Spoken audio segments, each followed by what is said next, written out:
Well, it's been another one of those Mondays where coffee's not going to do it. Got me a new bourbon there. That is a 73 Distilling out of New Orleans, Louisiana. That is their 4-grain Bywater bourbon.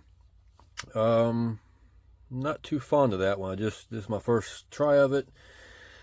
It's a little too spicy. But anyways, this Mailbag Monday almost didn't happen. Here within a couple minutes ago, I only had 3 envelopes, and I got 2 more in the mail, so we're going to do 5 envelopes today on today's Mailbag Monday. A little bit of channel updates, I guess you'd say. Went back out on the Natchez Trace Parkway here recently and did some camping. Wasn't my first camping plans, let's just say, but the rain was coming across the state of Mississippi, and my first choice was going to get rained out. So I said, well, I can head over towards the Natchez Trace that way, see some things that I didn't get to see a lot of the first time I was there last year. And so I was just going to go behind the rain, and the rain kind of stalled out, and I ended up having cut my trip kind of short there. Long story short, so yeah, I got a camping video and another couple of videos coming out. Some of them already out, but there's some more coming out. So if you're interested in the camping videos and Natchez Trace travel videos, some ghost towns, some cemeteries, some interesting things I find in the woods, keep an eye out for those. But until then, let's get started on today's Mailbag Monday. So I figured out what it is. That bourbon has rye in it. I'm not a big rye fan. If you know bourbon, you know rye. You know what I mean. Anyways, this first one comes to me from Simcoe, Ontario, Canada. Some interesting stamps there. Let's see what I got from Ontario, Canada. It's interesting that sometimes I can get things shipped from Canada for $2, or let's say maybe even less than that. There's 34 cents times 4, $1.60, $1.70, something like that. Not even that much. And then sometimes I get them shipped from the United States and it's like $3 or $4. I don't quite get it. It just doesn't make sense to me. Anyways, let's see. There's something else in the envelope here. Let me dig into it. Oh. There you go. Alright, my camera's still doing that crazy stuff. I thought I fixed all that, but I guess I didn't. What I have here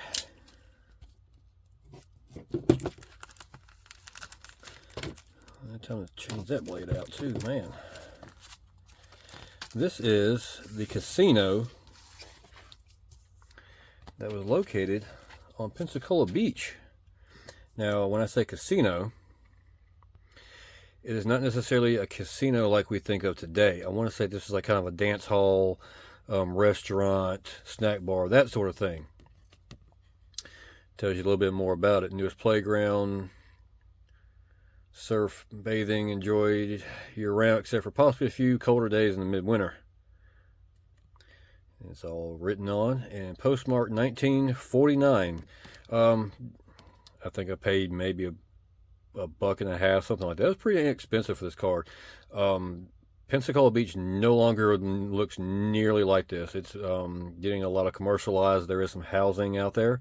It's starting to be like Orange Beach and Gulf Shores. It's a lot of commercialized condos and high-rise buildings, and you can't even see the beach from the highway anymore. But this was, if I'm not mistaken, if you're familiar with Pensacola Beach, I think it's Highway 98 that comes into the beach, where you have the toll that takes you down that way. When it hits the beach and takes a turn to the east, this was right there in that area there, right when the highway kind of turns down. Like I said before, it's no longer there. Just kind of a cool piece of kind of distant history, but still fairly local history. So I think I figured out the setting on my phone that was making the zoom go in and out and left and right and crazy. Let's hope it stays that way. Focus enhancer. Anyways, all right, this next one comes to me from the Metroplex, Michigan area. Ypsilanti? I don't know. Interesting town in Michigan. I have no clue what that is or where that is. If you know where that is, let me know in the comments below, or how to pronounce that. That's a interesting one to me. Looks like it comes from a liquidator of some sorts. It's kind of a non-typical envelope here. There we go. More of a regular envelope, let's just say. Just kind of throwing off in there. But let's see what we got here. This is, yep, this is downtown Mobile, Alabama. This is, if you look right here, this is I-10, okay? Coming into the, is it the Bankhead? No, the Wallace Tunnel, The Bankhead Tunnel is right here. If you see where that little kind of a dark triangle is, that is actually Highway 90/98 that dips down, and that is the Bankhead Tunnel that go underneath the Mobile River that goes through here and comes back over out this way into the Mobile Bay, and it has causeways that go across the bay. What kind of got me looking at this card, doesn't have a date on it, which I'm kind of bummed about, but here's something interesting. If you look right here, where my finger's at, and right there off of the top of that, those roads are under construction. That is the Water Street exit. Water Street comes right here and kind of turns, and it follows the Mobile River on the water. It makes sense. I don't know when that was all done. I thought that was kind of interesting. Usually when they do a postcard, everything's, I guess you say, pristine and finished and everything like that. So it kind of caught my attention that this was being built then. I'm not sure when it was built. But anyways, now this entrance here to I-10 has been cut off. It was causing bottlenecks. People getting off work, making a loop here, getting on I-10. This is 2-lane. It goes down like 40 miles an hour here into the tunnel. And people, if you know Mobile or you know tunnels, I'm sure they do it in other places. People like to hit their brakes for no apparent reason when going in a tunnel. It's a straight shot. Once you get past this little turn, it's a straight shot, and people want to hit their brakes for no reason.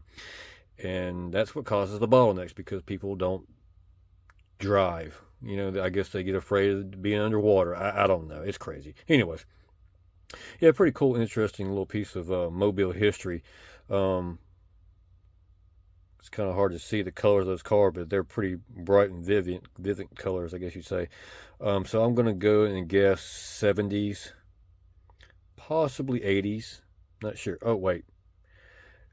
Let me go back. If you look right here at this green space, that is, or was, the original location, or in this area here, of I think it's Fort Conde, or Fort Conde, C-O-N-D-E. They recreated that in the, I'm going to put it up on the bottom of the screen here, but just, my memory serves me, I want to say that it was the mid to late 70s. So this car was possibly late 60s to early 70s, because it was prior to the reconstruction of the Fort Conde, the recreation of it. So that was pretty cool. Me and my daughter actually went up to that fort here last year, about this time last year, and took a look at it. It's been a long time since I've been out that way, and it was kind of neat because you could look over the wall and actually see the cars, zooming down into the tunnel as fast as they go at 40 miles an hour. But anyways, yeah, that was kind of cool. I think that either it was the road being under construction and the fort being missing. That was what led to me to buy this interesting piece of Mobile, Alabama history. And it's opening the sinuses up. Anyways, next one comes to me from Bartlett, Tennessee, which is probably near Memphis, Tennessee. If I was a guessing man or a betting man. Let's see what I got from Memphis. We were in Memphis the Christmas of, not last year, so it'll be 2022 then. Spent some time up there, a couple days. Went to the zoo, saw their Christmas lights, and did a distillery tour. Stayed at the Peabody Hotel, which is pretty cool. If you ever get the chance to stay at the Peabody, I suggest you do so. It's a little pricey, but it's a pretty nice, interesting hotel. Had a really, really good time. Anyways, I digest. So this is the that's not Mobile, the Alabama Historama. I had a postcard. Let me see. I think it's still in my stack over here from last week. Yep. Here's the postcard I got 2 weeks ago. And then here is another view of it. And the train car is still there, but now you get a better look at the size of the locomotive and the size of the passenger train cars that were there. Now, this was only operational, it was less than a decade. I posted on Facebook on a local Mobile, Alabama group, and I got a pretty good amount of information. I'll put it up on here on the screen, some of the quick stats about it. But this was located just to the west of the battleship USS Alabama battleship. And then after this was taken down for whatever reason, it was a hotel, and the hotel was there for probably 4 or 5 decades at least. It burnt down here within the last 10 years, so 4 or 5 decades it was around. This was obviously before my time. This is from the I'm thinking 70s, late 60s, 70s. I have to go back and look at the post I had on Facebook that I found and made.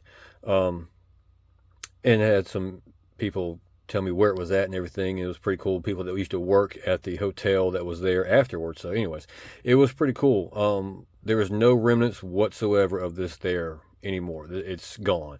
The hotel is even gone. Now it's just a grassy field. And like I said, it burnt to the ground. So there's nothing left of it whatsoever. I'm not sure where the trains and the track went. It would be interesting to find out because, yeah, like I said, it wasn't there for very long, less than a decade, if I'm not mistaken. So the train and everything and the tracks were probably in pretty good shape. So I'm sure they went somewhere. I don't know where, but it'd be interesting to find out. If you know where the train and the tracks and all that went for the Alabama Historama, let me know in the comments below. I'd be interested to find out where they went. So, but it was just a cool piece of local attraction and railroad history, I guess you'd say. Even though this is a small little loop around the park type train, it was interesting. So I wish I would have been around to ride it because I love riding miniature trains. It's one of my things. Little known fact about me, I wanted to be a train engineer when I was a little kid, but that didn't pan out. Oh, I tricked you. I went to that side.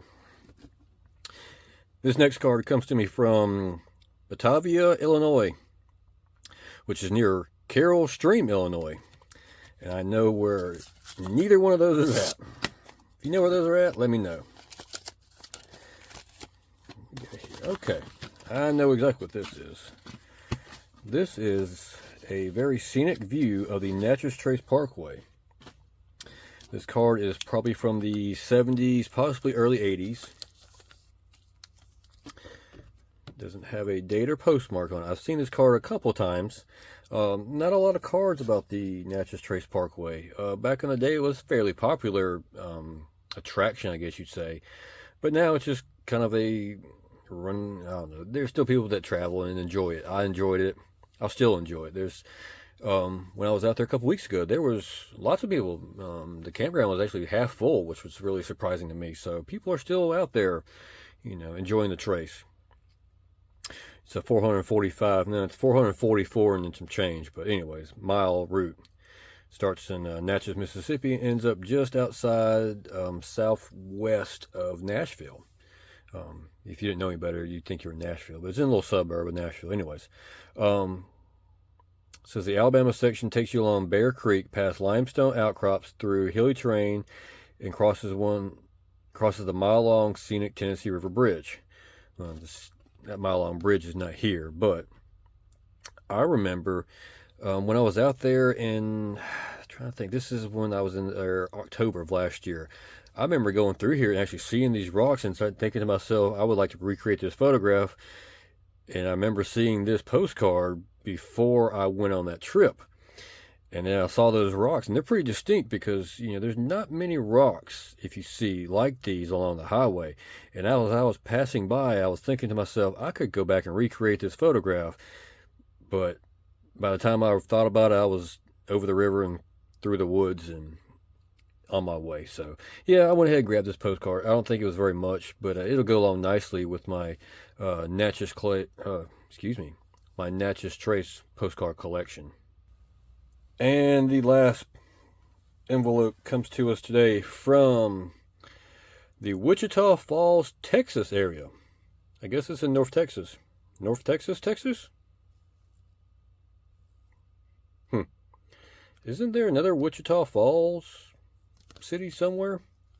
That's funny. Anyways, it's one state that's fairly local, I guess you'd say, that I haven't explored enough. I need to. It's not really on my bucket list per se, but it's on my list of things I'd like to do in the next couple of years. Speaking of bucket list, I do have a small bucket list, and one of the things that's been on my bucket list for quite a while, I'm going to say 30 years, let's say. Let's say 30 years. Since I was probably 10, 11, 12. I'm going to finally scratch it off in about a month. It's going to be pretty cool. To me, the family's going to enjoy it. They've already talked about it. They're in on it. So sometime around the end of June, 1st of July. If you want to know what that bucket list item is, keep an eye on the channel. I'm going to try to get a video of it, one way or the other. What we have here is, do I already have this one? I don't know. This is the Edgewater Mall in Biloxi, Mississippi. This is probably around the food court. Now, this card is not dated, but guesstimation, it's probably late 70s, maybe early 80s. You don't see a lot of mall postcards. Tells you a little bit more about it there. It's on Highway 90 between Biloxi and Gulfport. Ultimate shopping comfort and convenience. Completely air conditioned. So on and so forth. And it covers 40 acres. So it's a substantial mall. Not the biggest mall in the world, but it's a pretty substantial mall, and it's still actually going fairly well. I don't go there much. It's about an hour, half hour, 45 minutes away from my house, and there's nothing really there that I need, but it's been a while. Let me look really quickly. And no, okay. I know I got a postcard of this mall last Mailbag Monday, which is this one. Now that one has the fountain, and this one we got here this week is another view of it here. I'm not sure where they are in relation to each other, but if you look, your skylights are the same. So each little courtyard area or intersection or T in the mall path, they had these big, large skylights and things like that with the natural light in for the trees and ambiance and things like that. If I'm not mistaken, this is, I don't want to guess, but I'm going to guess and say the food court was over in this area here now. And right here, yeah, my camera's going crazy with the glare. Anyways, here is now one of those cookie places that sell the big cookies, the little cookies, that sort of thing, and goes on down. None of this stuff is here anymore. I think there's a little coffee cart right here, couple little vendor carts and different, pretty much there's probably not many original shops left in this mall. Can't even tell on that one there, but it's kind of interesting. The same fixtures, light fixtures there hanging from the ceiling, or pieces of art, whatever they are, it's the same. So I'm wondering, maybe, no, I was thinking maybe this car, if the cameraman was facing us, this would be that picture he took, and vice versa, but I don't know. Anyways, not very much money paid on these cards. I thought it was just kind of a cool little piece of local history. And malls are they're a dying thing.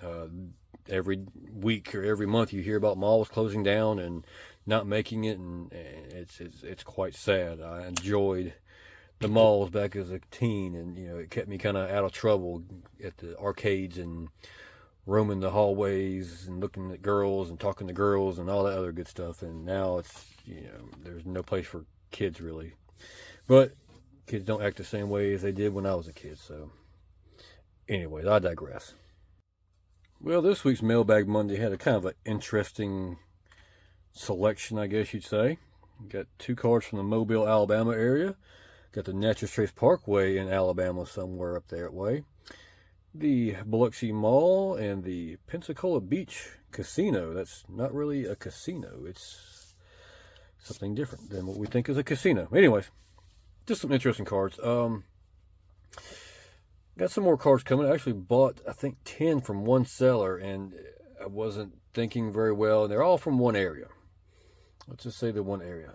It's an area that we're going to visit within the next 2 years. It's on our 2-year plan. We've already been there before, but that was,